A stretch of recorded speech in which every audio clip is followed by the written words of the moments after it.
Sejam bem-vindos a mais um vídeo dessa semana, a qual o assunto que a gente está falando é sobre a cultura dentro das empresas. Bom, eu gostaria de compartilhar com vocês uma outra perspectiva, como o RH, um guardião da cultura. Você já ouviu falar nesse termo guardião? A sua empresa tem? Se não tiver, é uma ótima oportunidade de juntos a gente implementar isso. Bom, o RH é aquele setor que acolhe, que inspira, que desenvolve pessoas, mas também, quando necessário, corrige. Então, o RH, ele precisa ser todo esse apoio, ser esse reflexo dentro de uma empresa, né?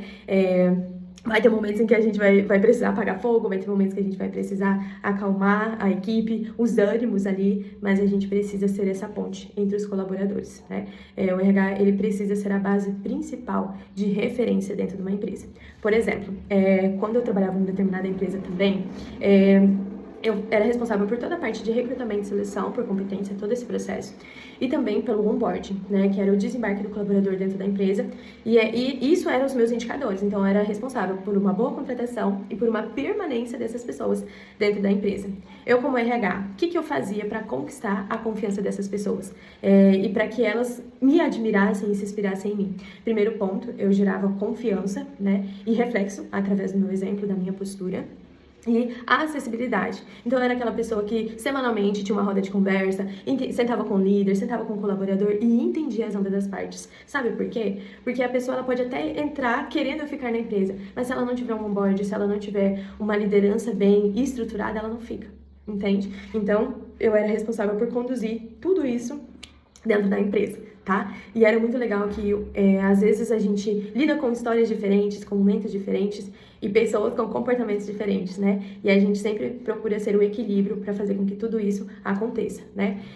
Então, nesse período de onboarding que eu trabalhava com o desembarque desses colaboradores, eu precisava entender os sonhos deles, eu precisava entender como que era o perfil comportamental de cada um, como que era a reação de cada um, para que daí juntos a gente estruturasse uma jornada, né? Porque eu não queria que a pessoa não desse certo, né? Todo recrutamento e seleção, ele leva um tempo, ele é um processo moroso, né? E às vezes cansativo. Então eu era aquela pessoa que eu mais torcia para que eles ficassem na empresa e que desse certo. Mas eu sei que isso também dependia muito de mim e do meu reflexo, né? Então eu sempre acompanhava eles, estava aberta, acessível. Às vezes eu ficava uma semana na loja rodando ali, justamente para trazer essa questão de, olha, eu tô aqui, eu conto com você e juntos a gente vai fazer dar certo, a gente vai fazer acontecer. Então eu acho que é isso, sabe? O RH ele precisa ter muito esse olhar de humanidade, de presença, sabe? O RH ele precisa correr da operação, ele precisa conhecer a operação, ele precisa conhecer o chão de fábrica. Porque se eu não conheço o chão de fábrica, eu não sei as dores do meu colaborador, eu não entendo de processos, eu não sei como que eu posso contratar melhor, entende? Então eu sempre fui aquela pessoa muito curiosa, né? Se eu precisava contratar um atendente, então eu ia lá na frente de loja, eu entendia como que funcionava esse cargo, o que a pessoa precisava ter, o que dava para desenvolver, o que eu não poderia abrir mão, sabe?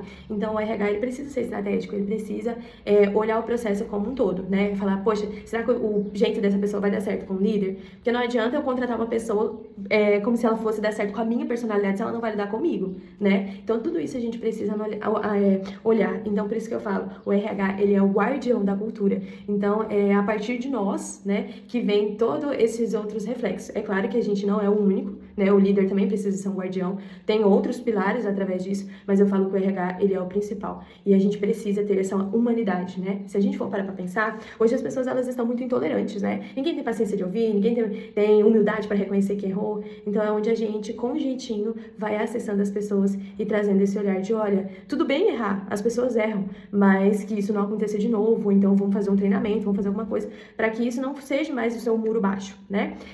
Mas esse é o conteúdo que eu gostaria de compartilhar com vocês, tá? E gostaria que vocês deixassem nos comentários aqui embaixo. Vocês já trabalharam numa empresa em que vocês se sentiam acolhidos pelo RH, que tinha aquele RH caloroso, ou vocês trabalharam numa empresa que vocês percebem que o RH, ele não era um guardião da cultura?